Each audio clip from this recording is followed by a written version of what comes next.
हाँ, तो ये वीडियो है रसायन विज्ञान केमिस्ट्री का, ठीक है। और जैसा कि स्क्रीन पे दिख रहा होगा, कुल 70 अंक का पेपर है। हाँ, और ये जो वीडियो होगा ये पहला पार्ट है, ठीक है। तो यहाँ पे दिख रहा होगा इस ठोस अवस्था जो चैप्टर है, यहाँ से 5 अंक का, विलयन से 7 अंक का, वैद्युत रसायन से 5 अंक का, और रासायनिक बलगतिकी से 5 अंक, और पृष्ठ रसायन से कुल 5 अंक। तो टोटल हो गए 27 अंक, ठीक है। तो ये 5 चैप्टर पहले मैं इसे ख़त्म करता हूँ। तो सबसे पहला चैप्टर शुरू करते हैं, ठोस अवस्था, ठीक है। Solid state. और सॉलिड स्टेट शुरू करने से पहले मैं एक तो ठोस किसे कहते हैं, सबसे पहले बात ये आती है ठोस किसे कहते हैं। तो ठोस वे पदार्थ होते हैं जिनका आकार और आयतन दोनों निश्चित होता है, ठीक है। ये तो सभी को ज्ञात होगा। और आकार और आयतन दोनों निश्चित है, यानी कणों की संख्या भी लगभग निश्चित होगी। और इसके बाद आगे हम लोग बढ़ते हैं तो देखते हैं कि ठोस को कितने भागों में बांटा गया है। तो ठोस को मुख्य रूप से दो भागों में बांटा गया है। पहला है क्रिस्टलीय ठोस और दूसरा है अक्रिस्टलीय ठोस। तो अक्रिस्टलीय ठोस अपने सिलेबस में नहीं है इंटर के, ठीक है। इसे डिटेल में नहीं पढ़ना है। क्रिस्टलीय ठोस है, इसे ये डिटेल में इसे पढ़ना है और इसका वर्गीकरण भी देखना है। तो सबसे पहले देखते हैं आयनिक ठोस। आयनिक ठोस, पहले यहाँ पर ये एक डायग्राम बना हुआ दिख रहा होगा स्क्रीन पे। ये है एकक कोष्ठिका का, ठीक। इस डायग्राम में ये एक क्यूब है, ठीक है। इस क्यूब में 8 कोने हैं और आठों कोने पर थोड़ा ब्लैक ब्लैक में आप लोगों को ऐसे दिख रहा होगा, ठीक है। ये क्या चीज़ है मैं बताता हूँ। सबसे पहले ये देख लेते हैं क्रिस्टलीय ठोस को 4 तरह से वर्गीकृत किया गया: आयनिक ठोस, धात्विक ठोस, आणविक ठोस, सहसंयोजी ठोस। तो क्या होता है कि जो आयनिक ठोस है उसमें जो कोष्ठिका ऐसे बनी होती है क्रिस्टल लैटिस, इसमें कोने पर यहाँ पर जितने भी कोने हैं यहाँ पे आयन होते हैं, ठीक है। दूसरी बात है, जब इसी एकक कोष्ठिका में जब ये कोनों पर जब इलेक्ट्रॉन होंगे, ठीक है, इलेक्ट्रॉन, तो इसे धात्विक ठोस कहते हैं। जब इन्हीं कोनों पर कोई अणु होगा, जैसे यहाँ पे एक अणु, यहाँ पर अणु, तो इसे आणविक ठोस कहेंगे, ठीक। इसके बाद है सहसंयोजी ठोस, ठीक है। इसमें क्या है, ये भी आयनिक ठोस की तरह है, परंतु यहाँ क्या है कि यहाँ पर इन कोनों पर, ठीक है, ऐसे अणु उपस्थित होंगे जो सहसंयोजी बंध आपस में बनाते हों, ठीक है। तो इसे हम कह सकते हैं सहसंयोजी ठोस, ठीक। तो इन ठोसों का अध्ययन करने के लिए, ठीक है, एक क्रिस्टल जालक को पढ़ा जाता है। क्रिस्टल जालक क्या होता है, तीन बीमीय व्यवस्था होती है किसी भी ठोस की, ठीक है। किसी भी ठोस को अगर हम तीन बीमीय रूप में देखें, 3D रूप में देखें, तो उसे हम क्रिस्टल जालक कहते हैं। और उसी का ये सबसे छोटा इकाई था, ये एकक कोष्ठिका, ठीक है। तो ये सबसे छोटा इकाई था। अब आगे बढ़ते हैं, एकक कोष्ठिका का डिफिनीशन देख लेते हैं। क्रिस्टलीय ठोसों की सबसे छोटी इकाई को एकक कोष्ठिका कहते हैं, ठीक है। किसको? क्रिस्टलीय ठोसों की सबसे छोटी इकाई को एकक कोष्ठिका कहते हैं। यानी हमें ये पूरा मुख्य रूप से इसमें क्रिस्टलीय ठोस को ही पढ़ना है ना। तो ये क्या है, एकक कोष्ठिका भी को भी वर्गीकृत किया गया है, ठीक है, कई तरह से। तो देखते हैं कौन कौन सा भाग है। पहला है सरल घनीय एकक कोष्ठिका, ठीक है।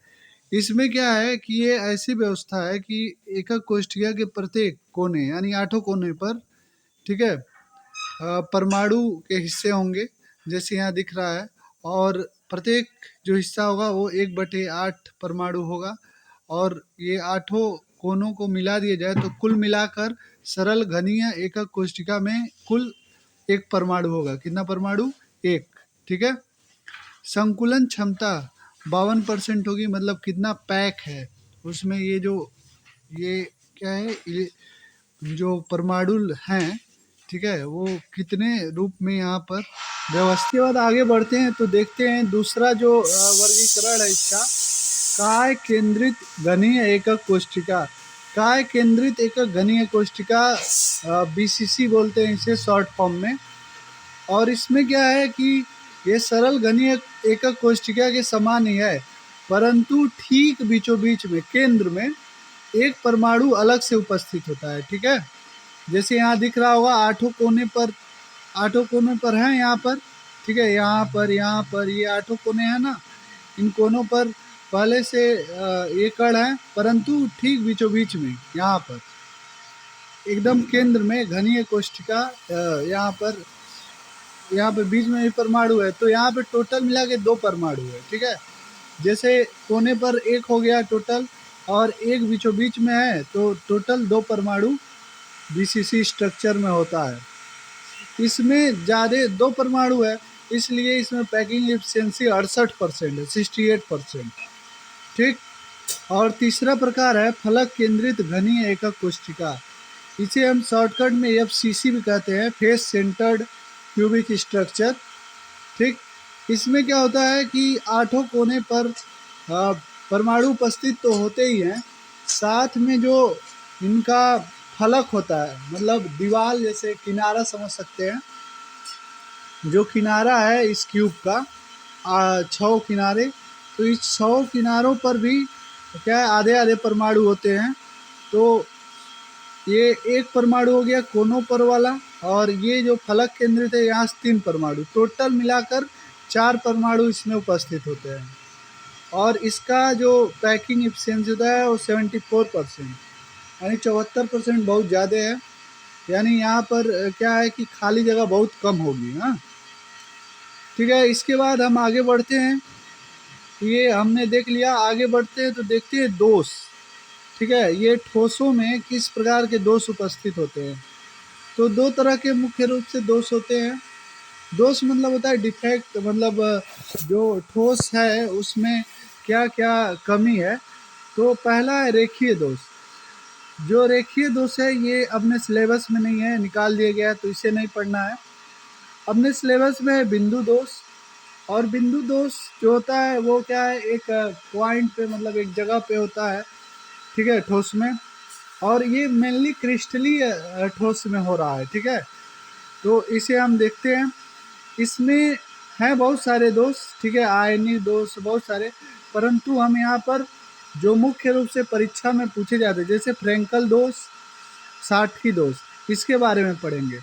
फ्रेंकल दोष और शॉटकी दोष दोनों जो है आयनिक ठोस में ही प्राप्त होते हैं। ठीक है, इसमें क्या है कि जो अपना स्ट्रक्चर है, ठीक है, जो लैटिस स्ट्रक्चर बन रहा है, ये जो स्ट्रक्चर है, ये सारा स्ट्रक्चर, तो इस स्ट्रक्चर में क्या है कि कभी कोई आयन यहाँ से उठ के कहीं और चला गया, या वो आयन वहाँ पे है ही नहीं, प्लस वाला आयन है, माइनस वाला नहीं है, तो इस तरह से दोष उत्पन्न होता है। ठीक है, तो इसमें क्या है, सबसे पहले देखते हैं फ्रेंकल दोष।